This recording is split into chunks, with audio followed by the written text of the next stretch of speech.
Hi, my name is Jessie. I am the Chief Nursing Officer at SUNY Upstate Medical University. This is an amazing role that I never knew I really wanted early in my career, but was very, very lucky and blessed to end up in. I oversee the entire nursing department here at Upstate, about 3,500 FTEs or people. We're actually the biggest part of the organization, and it's an incredible honor to do this work.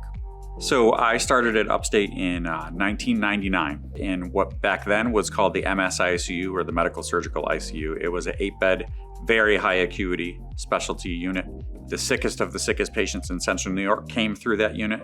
That's what drew me there. I really liked high acuity critical care type patients, and it was a tremendous learning experience. Somehow it worked out that I ended up becoming the next nurse manager, although I was never intending to be a nurse manager. I got my master's degree at the same time here at Upstate to be a clinical nurse specialist, and my plan all along was education, training, those kinds of things.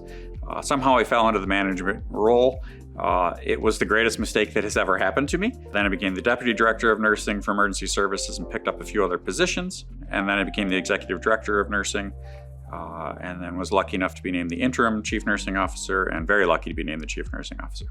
In nursing, we're the only group of people who are with patients 24 hours a day. It's one of the amazing privileges of being in nursing, and shows how much we can impact literally everything in the system.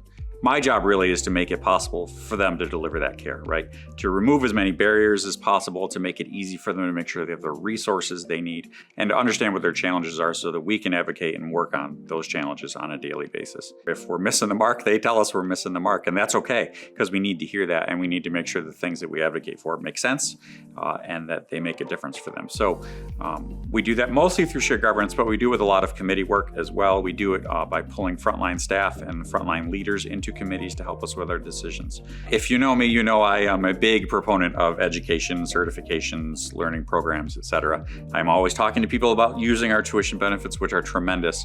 I have used them my whole career. I started school the day I started work. We have to stay current. We have to keep learning. But our education program is stellar. There is nothing comparable to it in the region. It is the best option out there. And New York State has BSN and 10 as well, so you have to get your bachelor's degree. We are happy to have you come join us and pay for that.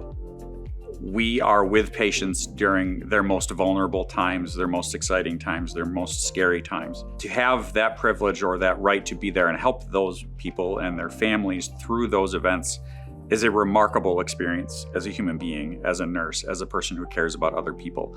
And that's what nursing really is. The people and the culture of this place is incredible, and what our staff does to take care of our patients every day is nothing short of miraculous. You just can't beat it.